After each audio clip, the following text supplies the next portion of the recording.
next guest is a Tony and Grammy-nominated performer, you know, as the cabaret singing zipper princess on the hugely popular series Emily in Paris. Season 2 is on Netflix now. Please welcome Ashley Park.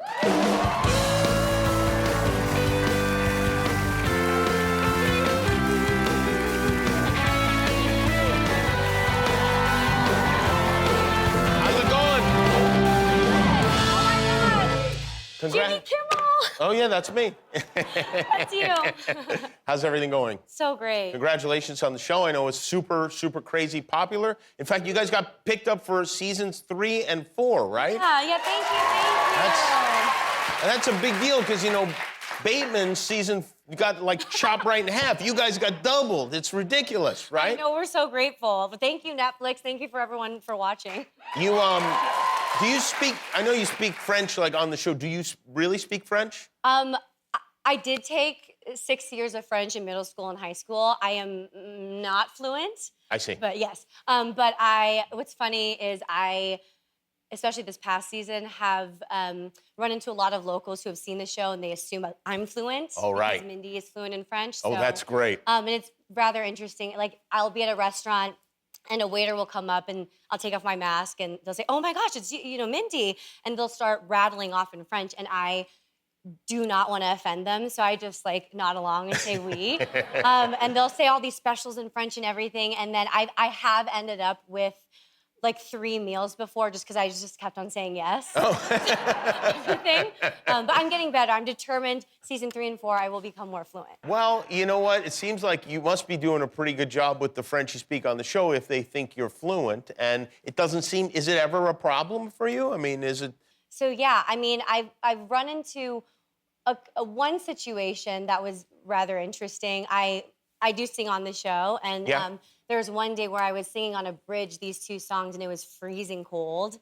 And I think everybody was in a parka, and I was in this like slinky little summer dress. And I could, you know, when you've been like so cold, you can feel yourself catching a cold as the day goes on. Yeah, you start, Yeah. So they sent a doctor, this esteemed French doctor, to my apartment. We had about 2 hours. How did you know he was esteemed? Who told you he was esteemed? They told me, and I trust them. Yeah. No, and he seemed super esteemed. He came in, he was like, "Oh." Well, yeah, well, okay. Well, and yeah. so he came in. Now you've sold me. Thank you. No, he had his doctor bag, and he had, he had a bag? Yeah, he had a bag.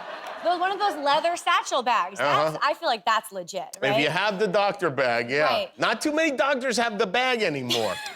If you have the bag, yeah, you're serious, right. Sure. So anyways, he came up and immediately was like, "Oh, yeah, you, because he recognized, and then he started speaking really fast in French. And I just went along with it again because I couldn't speak. And he looked at my mouth and he was like, tonsilitis, like, you know. And I was like, "Tonsilitis, I know what that is." Yeah, so that's like not great. So can we fix that? Please, can we fix that, please, is what I said. And he was like, "Sure," and he took his special bag out. To take out your tonsils? No. Oh. Yeah, and he took out all these like chemical things, and I was like, "Those look awesome." Yeah, put those inside of me and let's get it going. Gotcha. And so he went to inject me, and I gave him my arm. So he was like, "No arm." He's like, "Could you lay down?" And I was like, "Sure." And I laid down on my couch, and then he said, "No, on the stomach." And I was like, "Oh, you want me facing down to get the injection?"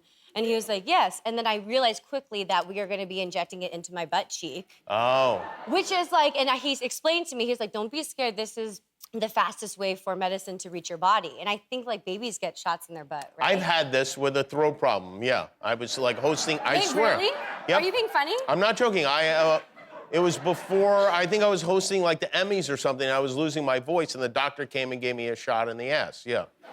Okay, so maybe this happened to you too. What I'm about to say is, so I was like, that's totally fine. But I think that as he was nearing me with the needle, he could see I was so scared of the needle down there because I think I was like clenching hard. And he was like, "Oh, do you want me to numb it?" And I was like, "Yes, numb it." I thought he had like a topical cream or solvent or something to put on.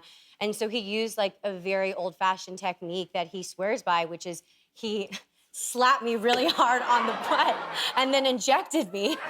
And what I will say is well, wait a minute, hold on. He smacked you?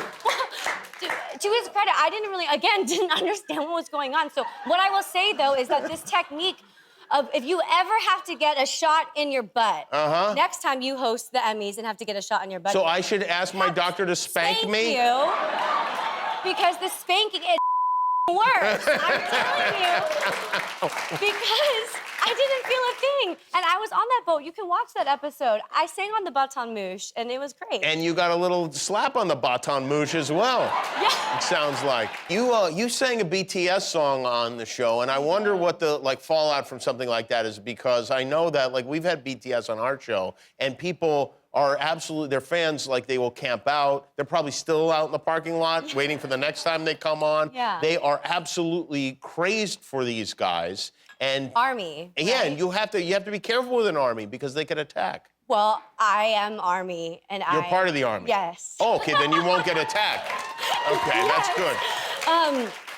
But I don't even realize how much I was Army until this happened. And I also, okay, so we knew we were gonna sing a song for the first episode, and I think I just threw out there, I was like, oh my gosh, they'll let me cover a song by my favorite band, BTS, this season. I don't know. Just threw it out there. And a couple days before we were gonna shoot this scene, we had a whole costume and everything already. They got the rights to, the producers miraculously got the rights to Dynamite. And I remember being on set that day. I was actually super nervous because I hadn't been in front of a live audience in a while too. And Lily Collins, who's the best, most supportive person on set ever, I was like, if BTS were ever to see this in an alternate universe, I would just want to make them as proud as they have made me as a Korean, as an artist. Wow. Yeah, we put a lot of pressure on ourselves. But yeah, so fast forward to the show coming out, and BTS all the members just got to have their individual Instagram accounts a week before, which was very exciting for me as a fan. Yeah, Donald Trump's not even allowed to have that. Wait. Yeah. And so RM, Namjoon, also known as Rap Monster, who's the leader of the group, who you've met. Yeah, I met him, yeah. I really shouldn't be talking about this because I'm going to start hyperventilating. Oh, good. And I'm going to be mortified if they see this. Okay, Ashley. Okay.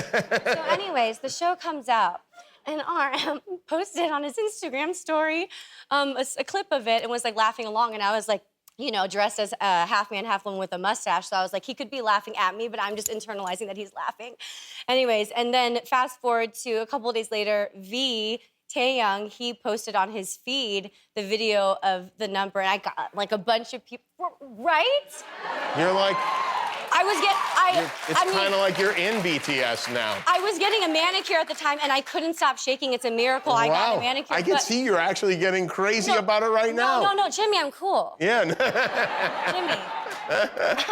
I'm cool. It's all right. But anyway, so they posted, and the whole rest of the day, as soon as he had posted that, I couldn't think, I couldn't talk, I couldn't get up, and I was is this what it feels like when your body goes into shock? My sinuses, my head was this, and I was I've never had this experience before. I've never been a fangirl to this extent. I just there's no world in which I thought they would even see it, let alone post it and approve it. I can't. Anyways. But here's the thing. And so I woke up at 24 hours. My best friend Carly came over to this hotel I was staying, and I was I don't know how to go on beyond this. What is beyond this? I don't know. And then I woke up the next day, and I had to take a COVID test for something, and I took a COVID test. I had Omicron, which is why I was in such a fog. Oh. The whole day before when I could not get up, but I didn't think it was COVID because I really just thought this was me going into shock. So it was BTS fever. Yes. Yeah. So they're both very dangerous. You're lucky to come out of those alive. Yeah. It's great to have you here. Emily in Paris is on Netflix now. Ashley Park, everybody. Thank you, Ashley. We'll be back with Living. Hi, I'm Jimmy Kimmel. If you want to see all our latest videos, click the subscribe button. And if you don't, click anyway and close your eyes when they come on.